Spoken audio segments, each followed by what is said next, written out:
নমস্কার বন্ধুরা, রুচির কিচেনে সবাইকে স্বাগত জানাই। আজকের রেসিপি উচ্ছে বা করলার নিরামিষ। এইভাবে একবার হলেও রান্না করে দেখবেন। যারা খেতে চায় না তেতোর কারণে তারাও কিন্তু চেয়ে খাবে, বাচ্চারাও কিন্তু এটা খাবে। এতটা সুস্বাদু রেসিপি। চলুন তাহলে রেসিপিটা দেখে নেওয়া যাক। তো দেখুন, প্রথমেই এখানে আমি 4-5টা উচ্ছে বা করলা নিয়েছি মিডিয়াম সাইজের। এখন এগুলোকে কেটে নেব। তো এইভাবে গোল গোল করে আমি কেটে নিয়েছি। খুব বেশি মোটাও করবেন না, আবার খুব বেশি পাতলাও করবেন না, এইভাবে করে কেটে নিতে হবে। দেখুন, আমি উচ্ছেটাকে ভালো করে ধুয়ে নিয়েছি, আর ধুতে ধুতে এর ভেতরের বীজটা কিন্তু বেরিয়ে গিয়েছে। বীজটা যেহেতু শক্ত হয়ে গিয়েছিল সেই কারণে। যদি নরম বীজ হয় তাহলে বের না করলেও হবে। এখন এর মধ্যে আমি দিয়েছি একটু লবণ, আর দিয়েছি অল্প করে একটু হলুদের গুঁড়ো, দিয়েছি এখানে 1 চামচ মতন লেবুর রস। লেবুর রসটা অবশ্যই দেবেন। আর তারপরে হাত দিয়ে খুব ভালো করে মেখে এটাকে সাইডে রেখে দেব। এদিকে বন্ধুরা, আমি নিয়েছি একটা আলু মিডিয়াম সাইজের। দেখুন, এই আলুটাকে এইভাবে ছোট ছোট করে কেটে নিতে হবে। তো এইভাবে আলুটাকে কেটে নিতে হবে। আলুটাকে খুব ভালো করে ধুয়ে নিতে হবে। এদিকে দেখুন, প্রায় 5 মিনিট হয়ে গিয়েছে, আর এই উচ্ছের থেকে দেখুন জল বেরিয়েছে।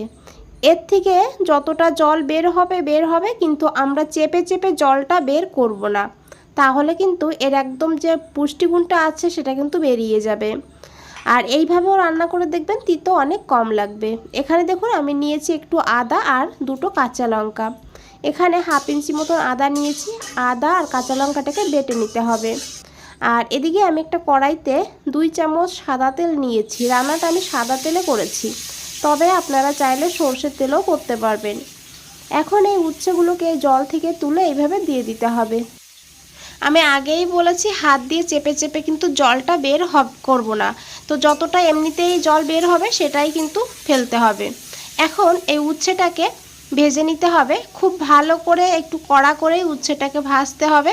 এইভাবে ভালো করে ভেজে নিলেও কিন্তু অনেকটা তেতো কম লাগে। তো দেখুন, গ্যাসের ফ্লেমটা মিডিয়ামে রেখে আমি উচ্ছেটাকে খুব সুন্দর করে ভেজে নিয়েছি।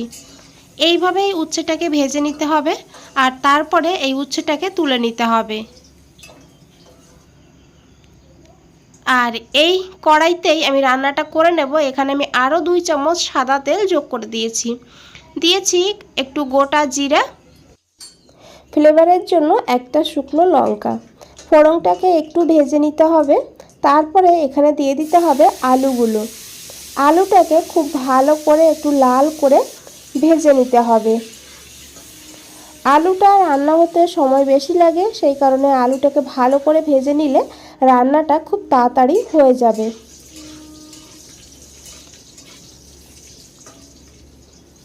দেখুন বন্ধুরা, আলুটা কিন্তু ভাজা হয়ে গিয়েছে, দেখে বুঝতেই পেরেছেন। আর এখন এখানে দিয়ে দিতে হবে কাঁচা লঙ্কা আর আদা বাটা।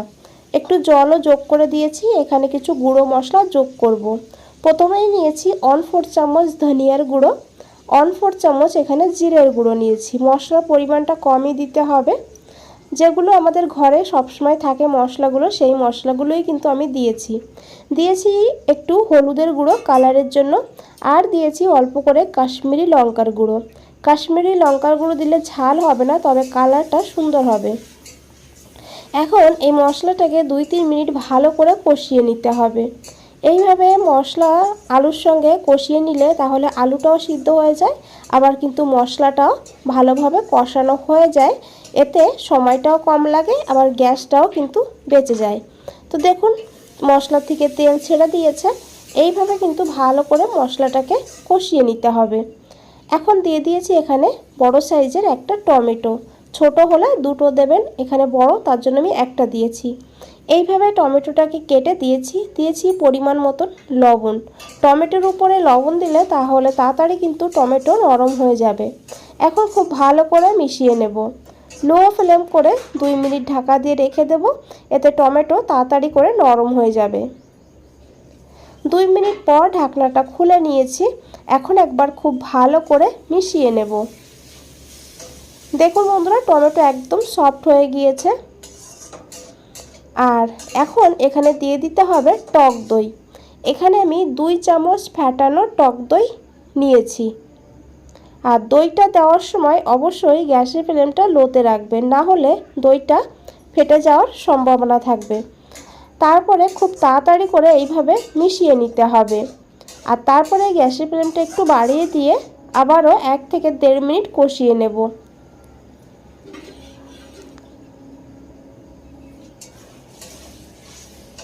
দেখুন বন্ধুরা, দইটা দেওয়ার পরেও কিন্তু খুব ভালো করে কষিয়ে নিয়েছি। আর মশলা থেকে দেখে বুঝতেই পেরেছেন তেলটা পুরোপুরি কিন্তু ছেড়ে দিয়েছে। এখন দিয়ে দিতে হবে জল। এখানে আমি 1 কাপ জল দিয়েছি। এই রেসিপিটা কিন্তু খুব ঝোলও হবে না, আবার একদম শুকিয়েও যাবে না, সেইভাবে জলটা দিতে হবে। আর তাছাড়া আলুগুলো ভালোভাবে সিদ্ধ হয়ে যাবে। তো দেখুন আমি এইভাবে জলটা দিয়েছি, দিয়ে খুব ভালো করে মিশিয়ে নিয়েছি। এদিকে ঝোলটা ফুটতে শুরু করে দিয়েছে। এখন এখানে দিয়ে দিতে হবে ভেজে রাখা উচ্ছেগুলো। বন্ধুরা, এইভাবে একবার হলেও উচ্ছে নিরামিষ রান্না করে দেখুন। সবাই কিন্তু এটা দিয়েই খাবে, এতটা টেস্টি হয়। আর তেতো কিন্তু খুব বেশি হয়ও না। তো দেখুন আমি উচ্ছেটা দিয়ে খুব ভালো করে মিশিয়ে নিয়েছি। আর এখন এখানে দিয়ে দিয়েছি একটু চিনি। চিনিটা অবশ্যই দেবেন, উচ্ছে যেহেতু তেতো সেই কারণে চিনিটা দিলে টেস্টটা সুন্দরভাবে ব্যালেন্স হবে। তারপরে দিয়েছি এখানে 1/2 চামচ কাসুরি মেথি। মেথিটা যদি হাতের কাছে থাকে অবশ্যই দিয়ে দেবেন, সুন্দর একটা ফ্লেভার হবে। দিয়ে খুব ভালো করে আমি মিশিয়ে নিয়েছি। তারপরে ঢাকা দিয়ে 5 থেকে 6 মিনিট লো টু হাই ফ্লেমে রান্না করে নিয়েছি। 6 মিনিট পর ফিরে এসেছি। দেখুন কতটা লোভনীয় লাগছে বন্ধুরা। এটা কিন্তু খেতে দুর্দান্ত হয়। তো দেখুন এখানে আলুটা ভালোভাবে সিদ্ধ হয়ে গিয়েছে, আর উচ্ছেটা তো ভালোভাবে ভাজা ছিল। তো উচ্ছেটা কিন্তু একদমই সময় লাগবে না। তো এখানে আমার রান্নাটা প্রায় হয়ে গিয়েছে। এখন আমি গ্যাসটা বন্ধ করে দেবো আর 5 মিনিট স্ট্যান্ডিং টাইমে রেখে দেবো। 5 মিনিট পর ফিরে এসেছি। বন্ধুরা, দেখে বুঝতেই পেরেছেন কতটা লোভনীয় লাগছে। দুপুরবেলা গরম ভাতে এই রেসিপি থাকলে এই দিয়েই কিন্তু 1 থালা ভাত খাওয়া হয়ে যাবে। বন্ধুরা, রেসিপিটা ভালো লাগলে অবশ্যই একটা লাইক করে দেবেন। আর নতুন বন্ধুদের বলছি চ্যানেলটাকে সাবস্ক্রাইব করে পাশে থাকবেন। বন্ধুরা, আজ তাহলে এই পর্যন্তই। ফিরে আসছি নতুন কোনো রেসিপি নিয়ে। ভালো থাকবেন, সুস্থ থাকবেন। সবাইকে অনেক অনেক ধন্যবাদ এত সময় ধৈর্য ধরে রেসিপিটা দেখার জন্য।